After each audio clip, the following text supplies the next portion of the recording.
Mark Zuckerberg, CEO of Meta, has come out to the world and explained that they're changing things there. Do we trust him, though? Do we trust him? Do you? I don't trust him.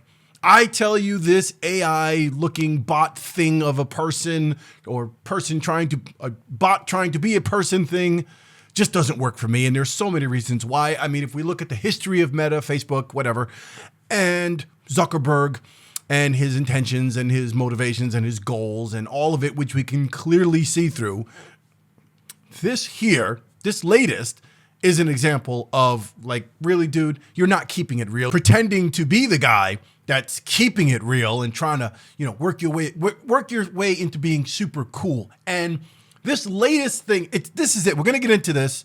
I want to talk about this. Time to Talk podcast. Welcome to the Time to Talk podcast. I've got to get into this Mark Zuckerberg thing. I want to watch the actual statement and then make a couple comments on it as he's speaking to address what I would consider obvious phoniness of it all. Right. And I want to describe to you why I think had he just kept it real, and when I say keep it real, had he just really admitted to what the history of his company was doing and what he was involved with, it'd be a little bit different. But he goes in on something else. Before we get started, subscribe to the channel. I truly appreciate that. We're growing daily, I think. I appreciate the people who have joined me so far, the people who watch, people who like the videos, and people who comment. We need more likes and more comments for you guys to be more interactive here. I truly appreciate that. It helps everything in the background. So let's get that done. I am finally somewhat over this persistent cold and cough that I've had for a while. I mean, I'm still a little whatever, but here we are. And I also want to start at the very top of this with saying still there are no arrests in the Robert Brooks case, the murder by the animals that beat a man to death in Marcy Correctional Facility, upstate New York. Still no arrest, still no updates, still not enough outrage from my fellow brothers and sisters on these platforms and in media spaces. Still nothing from legacy media. Still no real follow-up. Kathy Hochul, governor, still has her job. These 13 or 14 or so people responsible for the beating death of Robert Brooks are still, I believe, suspended. They're not even fired, and they're still not in jail. So I don't know when they're suspended, if they're collecting any type of pay and things are normal for them, except they just don't get to go to work. I don't know. But still nothing has been done, and none of the people on the platforms, like as I mentioned in a live video yesterday, if you haven't seen that, go search for the live. You can watch the replay of that. Still none of the people in the alternative news space, people who with their own platforms, people on YouTube, people on X, a lot of my brothers and sisters with much larger platforms than I have are still not making this, or seem to not feel the need to make this a big deal. I'm going to continue to make it a big deal. I'm going to continue to ask of you, if you are watching this, to help me spread and make this a large deal, to make this a concern, make it go viral, discuss it with people, share it on your particular platform, or share it whatever you can. I truly appreciate that, because this man needs justice. So with that said, and with that out of the way, let's get to the Zuckerberg thing. All right, so Mark Zuckerberg, here is this guy. Who chose that background in that table? And then I guess the cool chain and the curly hair thing. This guy just works so hard to be that cool. Like, he knows he's supposed to be cool. He's like that first guy. Like Jesse Eisenberg's portrayal of him in The Social Network. David Fincher's a great film, by the way. If you've never seen The Social Network, David Fincher, it's a really highly ranking David Fincher film. About the founding of Facebook and all the controversy there with that whole thing. But Jesse Eisenberg's portrayal of him is kind of like, he's nerd, geeky, you hate him, but he's also slightly cool, I guess. And the speech patterns are a little different than the real life Zuckerberg. But Zuckerberg tries so hard to just be like, I'm a billionaire, I got to be cool, I'm now doing UFC stuff, I'm doing jujitsu, I'm going to be down with the bros, and he's even got Dana White now. Dana White's going to be on the board of Meta. That's something we'll talk about in a second. But his whole approach to, I've got to break out of this thing where they think I'm a geeky guy. I want to be the cool billionaire guy too, which is probably some of the motivation for him doing this thing here, right? That's probably some of it. He wants to be down with Trump and Elon and company and all that. Hey everyone. I want to talk about something important today, because it's time to get back to our roots around free expression on Facebook and Instagram. I started building social media to give people a voice. I gave a speech at Georgetown 5 years ago about the Whoa. So he actually built Facebook to give men on campus, Ivy League campuses, the ability to tell whether a woman was hot or not. importance of protecting free expression, and I still believe this today. But a lot has happened over the last several years. There's been widespread debate about potential harms from online content. Governments and legacy media have pushed to censor more and more. A lot of this is clearly political, but there's also a lot of legitimately bad stuff out there. Drugs, terrorism, child exploitation. These are things that we take very seriously. Mind you, no one's going to push back on the fact that social media platforms have a responsibility to be mindful of drugs and child stuff and all those bad things that I think we all can agree with are not political issues. They're just societal, cultural, human issues that we should not want to see. Terrorism, all these different things. We all agree on those things. And I want to make sure that we handle responsibly. So we built a lot of complex systems to moderate content. But the problem with complex systems is they make mistakes. Here's my first problem. I'm sorry, we're going to keep stopping this, but here's my first problem. This implies that the complex system around Facebook, Meta, and the entire platform is what the real reason was for all of the censorship, suppression, and pushing of narratives of the Democrats and the Biden administration, and even before that, right? Like, this is implying, this is not him saying we've made mistakes in how we handle content and where we receive our guidance from and who we are beholden to either financially or through threat of having our business destroyed or something. He's not saying that. Now, I don't think he could just outright admit, like, I mean, he said in the letter, that letter he wrote previously to Congress about, or some, I think he sent it to Senator Jordan, whatever, Jim Jordan, saying that they had been influenced by the Biden administration in the past. He kind of came clean somewhat, right? He's not really coming clean here. And perhaps he can't, from a legal perspective, just start admitting a whole bunch of stuff, right? But there should have been somebody, clearly, because somebody wrote this for him, somebody clearly could have written a very, very smart way, an intelligent way of making an admission that wouldn't legally put him in some sort of jeopardy or make the situation worse for them. This just, to me, this is just him using the system as a means for blame. Even if they accidentally censor just 1% of posts, that's millions of people. And we've reached a point where it's just too many mistakes and too much censorship. The recent elections also feel like a cultural tipping point towards once again prioritizing speech. So we're going to get back to our roots and focus on reducing mistakes, simplifying our policies, and restoring free expression on our platforms. More specifically, here's what we're going to do. First, we're going to get rid of fact checkers and replace them with community notes similar to X, starting in the US. After Trump first got elected in 2016, the legacy media wrote nonstop about how misinformation was a threat to democracy. Right, and you were part of that. I love that he calls it the legacy media because he's on the cool side now. He wants to be like alternative news. He wants to be alternative source of information. He wants to be on the good guy side because he realizes, just like everybody else does, the legacy media is failing. It is in a steady decline. It has lost all of its audience. It's continuing to go and spiral even further and further down the hole of the muck that it's falling into.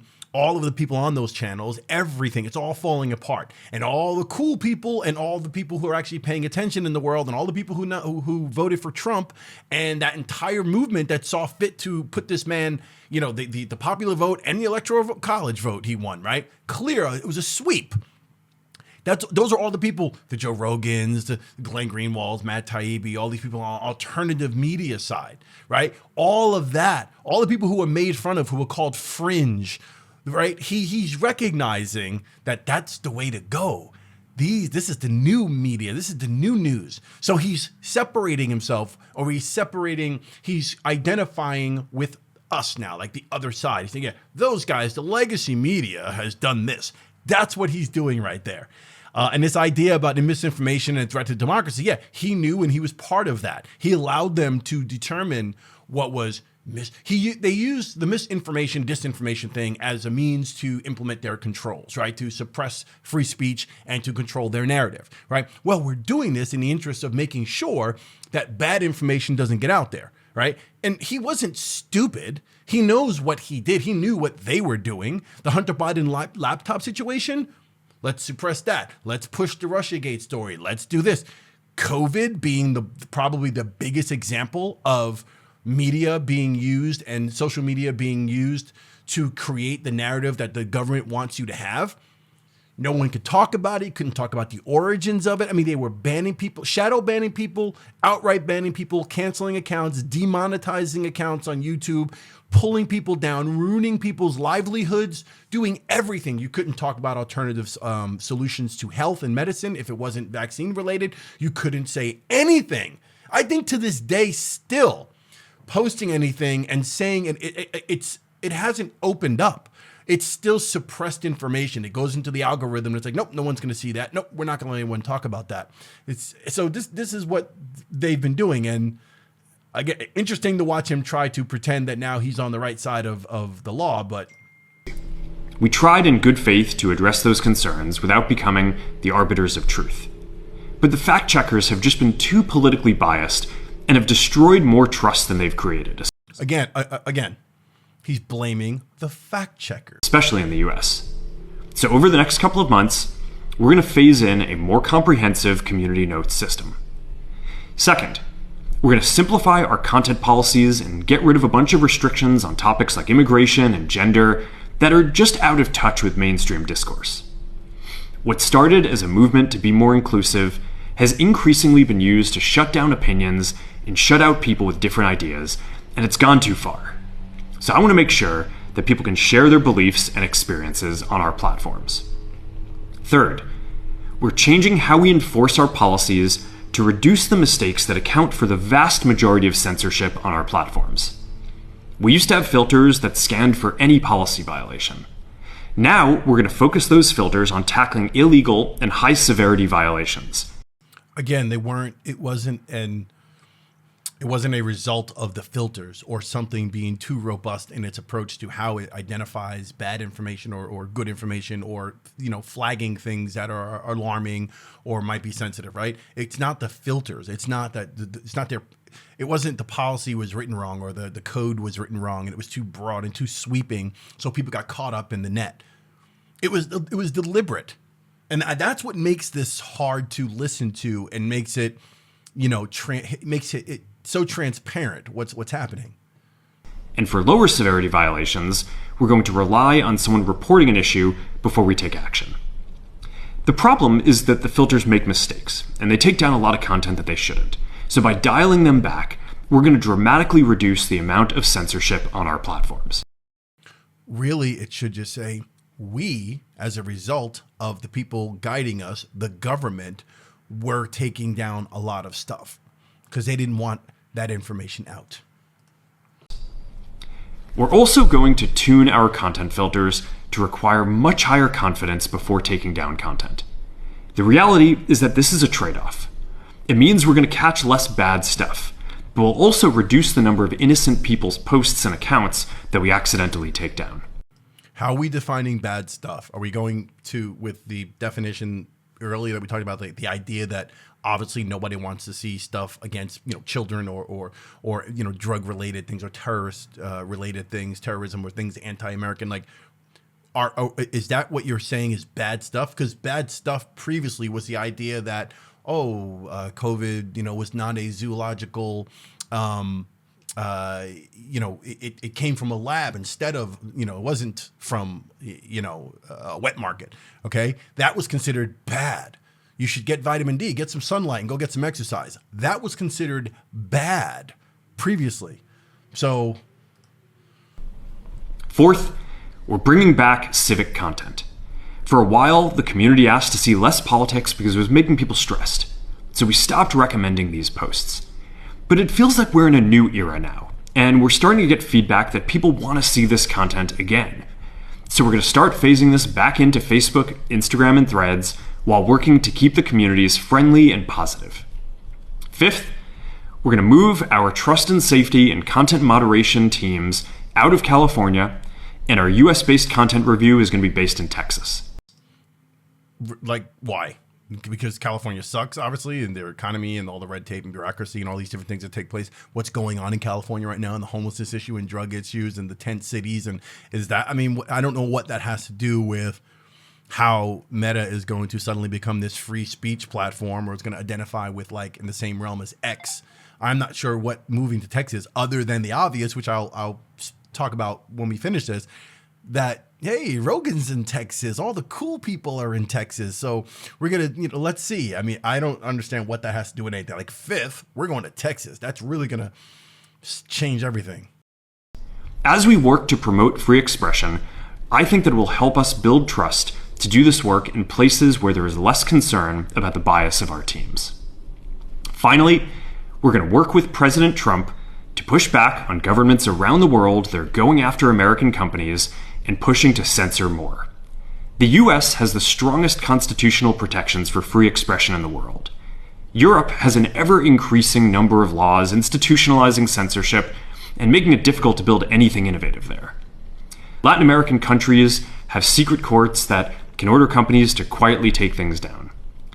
China has censored our apps from even working in the country. The only way that we can push back on this global trend is with the support of the US government. And that's why it's been so difficult over the past 4 years when even the US government has pushed for censorship. By going after us and other American companies, it has emboldened other governments to go even further. By going after us, the U.S. government has come after us. The U.S. government has come after you to have you work for them, not give you a hard time. But now we have the opportunity to restore free expression, and I am excited to take it. It'll take time to get this right, and these are complex systems. They're never going to be perfect. There's also a lot of illegal stuff that we still need to work very hard to remove. But the bottom line is that after years of having our content moderation work focus primarily on removing content, it is time to focus on reducing mistakes, simplifying our systems, and getting back to our roots about giving people voice. I'm looking forward to this next chapter. Stay good out there, and more to come soon. Stay good out there. Okay, Mark. Look, I think most of you who have seen that can see right through it, and you can feel what's like, again, if you're paying attention and you know that previously they were in league with the Biden administration. And I mean, since 2016, whatever amount of time we've had social media being weaponized for basically election interference and to basically create narratives that these administrations, specifically the Democrats, want to create.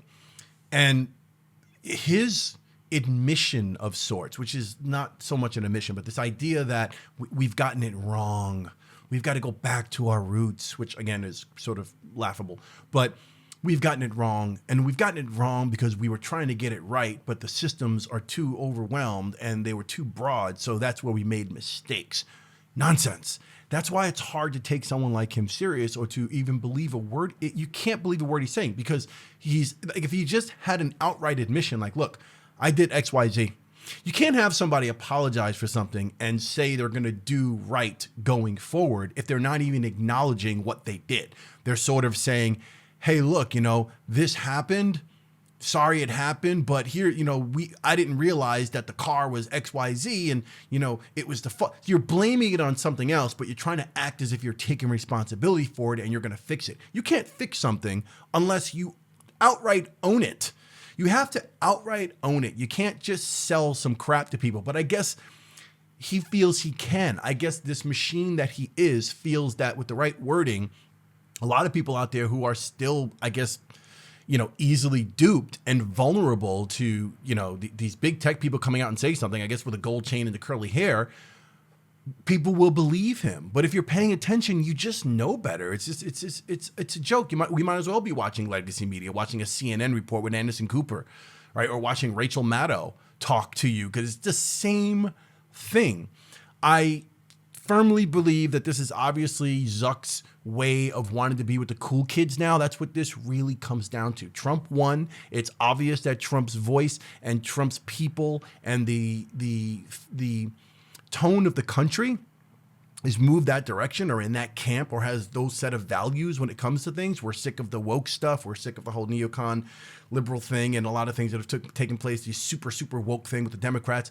So he's feeling that. He's feeling that pressure. He's seeing Elon as the richest man in the world, the coolest dude. I mean, because Elon, love him or hate him, he still comes off as like the cool dude. I mean, I think he's goofy at sometimes too. I mean, he is kind of like, you know, the whole Asperger's thing, and he's eccentric billionaire, richest man in the world, richest man ever, but he's still he's not in the realm of Zuckerberg where he's like nerdy, geeky guy with a lot of money. He's freaking Elon Musk. The guy made, you know, the Cybertruck, for God's sake. So Zuckerberg wants to be part of that. He wants to be part of, he's doing wrestling. I can almost see him wanting to do, yeah, maybe I'll get in and I could roll with Trump, or I can roll with Elon now, and I can roll with this one, and Dana White's going to be on my board. Why is Dana White going to be on the board of Meta?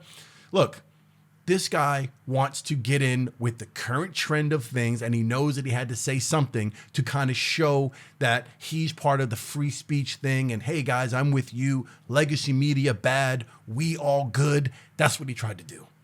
And to me, it's very, very transparent, and we'll see where it goes. Anyway, Time to Talk podcast. That's enough attention for Mark Zuckerberg. Again, I will remind you that Robert Brooks' death, the beating death of Robert Brooks, nothing has happened yet. No arrest. So please, all right, subscribe to the channel if you've not yet subscribed. Again, I remind you to hit the like button on the way out. Leave your comments below. I want to hear what you have to think. I want to hear what you have to say. That's important to me. I thank you if you've already been here.